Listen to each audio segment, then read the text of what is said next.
Ukraine's President Volodymyr Zelensky says the war with Russia is likely to end more quickly under the presidency of Donald Trump. The US President-elect said often during his campaign that he would rapidly end the conflict in Ukraine, without giving specifics. In a Ukrainian radio interview aired on Saturday, Zelensky also said Kyiv must, quote, do everything so that this war ends next year, ends through diplomatic means. He was commenting at a decisive moment, following Trump's win and grinding battlefield gains by Russia. He said US law prevented him from meeting Trump before his inauguration on January 20th. With the policy of the team that will head the White House now, he said the war will end sooner. However, Zelensky said Russian President Vladimir Putin was not interested in agreeing to a peace deal and argued it was convenient for Moscow to sit down to talk while continuing to fight. Moscow's ambassador to the UN in Geneva said on Thursday Russia would be open to negotiations on an end to the war if they were initiated by Trump, though he added that these would have to acknowledge, quote, realities on the ground. Moscow uses this phrase to mean Ukraine would have to cede 4 regions that Russian forces have partly occupied and that Russia has claimed in their entirety. Zelensky has repeatedly said since Russia's full-scale invasion in February 2022 that peace cannot be established until all Russian forces are expelled and all territory captured by Moscow is returned. However, a return to Ukraine's internationally recognized borders was not mentioned in the victory plan that he presented last month. On the battlefields of eastern Ukraine, Russia is now advancing at the fastest rate since the war's earliest days in 2022. Zelensky conceded that the situation there was difficult and that Russia was making gains.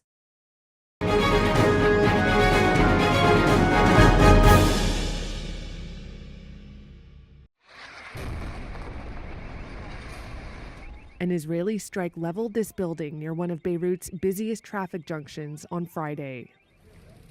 It happened in the Hezbollah-controlled southern suburbs in the Lebanese capital. Israel has stepped up its bombardment of the area this week. But as that unfolds, there are signs of movement in U.S.-led diplomacy aiming to end the conflict. On Thursday, the U.S. ambassador to Lebanon handed over a draft ceasefire proposal to Lebanon's parliament speaker, Nabi Berri, 2 sources told Reuters. Hezbollah has endorsed Berri to negotiate. The group is armed and financed by Iran, and Berri met with senior Iranian official Ali Larijani on Friday. We are not looking to sabotage anything. We are after a solution to the problems, Larijani said.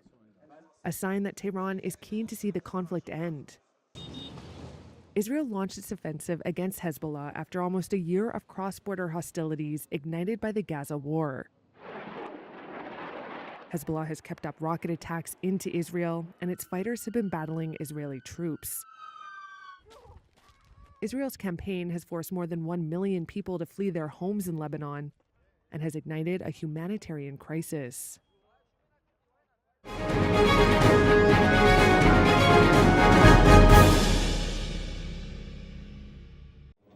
Russia halted gas deliveries to Austria on Saturday, hours after Vienna said Moscow had given notice it would cut off flows. But Russian state-owned gas giant Gazprom continued to pump steady volumes to Europe via Ukraine. Wir lassen uns von niemandem erpressen. Austrian Chancellor Karl Nehammer said on Friday Austria was prepared. We will not let ourselves be blackmailed by anyone, he said, not even Russian President Vladimir Putin. Moscow's gas flows to Europe are soon to end. One of the last main routes, a Soviet-era pipeline via Ukraine, is due to shut down at the end of this year. Supply to Austria was through a transit agreement that Ukraine had with Gazprom, a deal that Ukraine said it decided not to extend, aiming to deprive Russia of profits that Ukraine says helped to finance the war against it. Austrian energy company OMV said it had been preparing for the eventual cut-off of Russian gas and can serve its customers by importing gas via Germany, Italy and the Netherlands. On Saturday, Austria's energy regulator E-Control said Gazprom's deliveries to OMV had stopped, adding that prices and supplies to Austrian customers were steady. Russia, which before the Ukraine war was the biggest single supplier of natural gas to Europe, has lost almost all of its European customers, as the EU tries to reduce its dependence.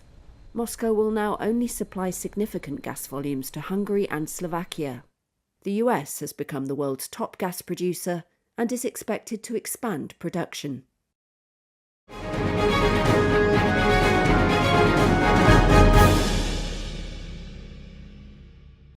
24-year-old Amisha Munjal moved to New Delhi to be closer to her family and a fresh start.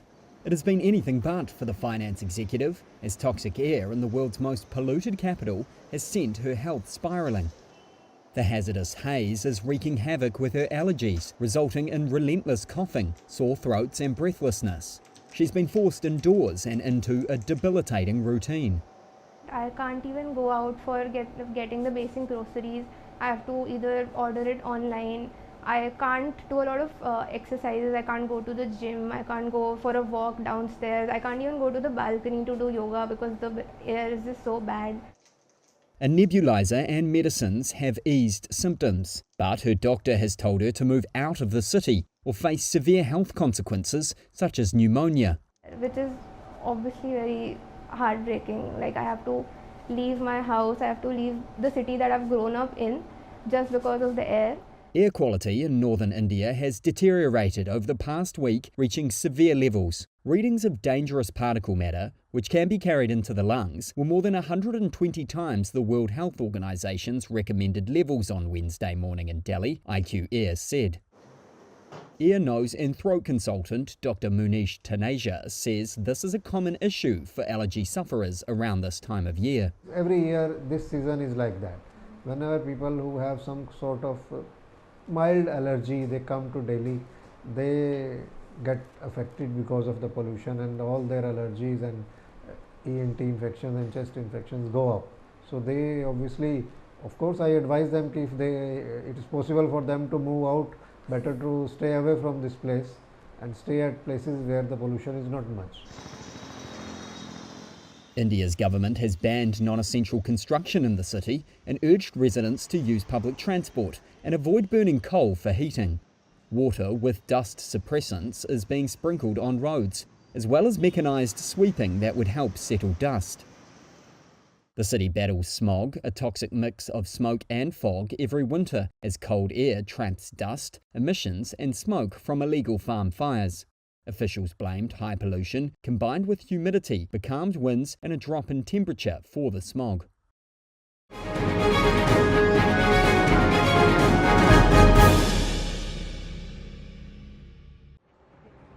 Nissan shares jumped as much as 6% on Friday after a report that activist investor Oasis Management had taken a stake in the automaker.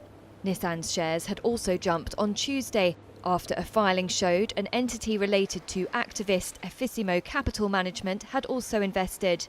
Shareholder activism has been gaining traction in Japan. The country's Diamond online magazine cited an unnamed person as saying Oasis had taken a stake in Nissan before Effissimo, although the report said that the size of the stake and when the shares were bought were not clear. An Oasis representative declined to comment on the report. International and domestic investors are demanding firms to improve corporate governance and capital allocation at a record pace, also helped by regulators' guidance. Nissan last week issued a profit warning and said it would slash 9,000 jobs and a fifth of its global manufacturing capacity. That's amid a sales slump in its two biggest markets, China and the United States. The stock is down 35% from its high this year.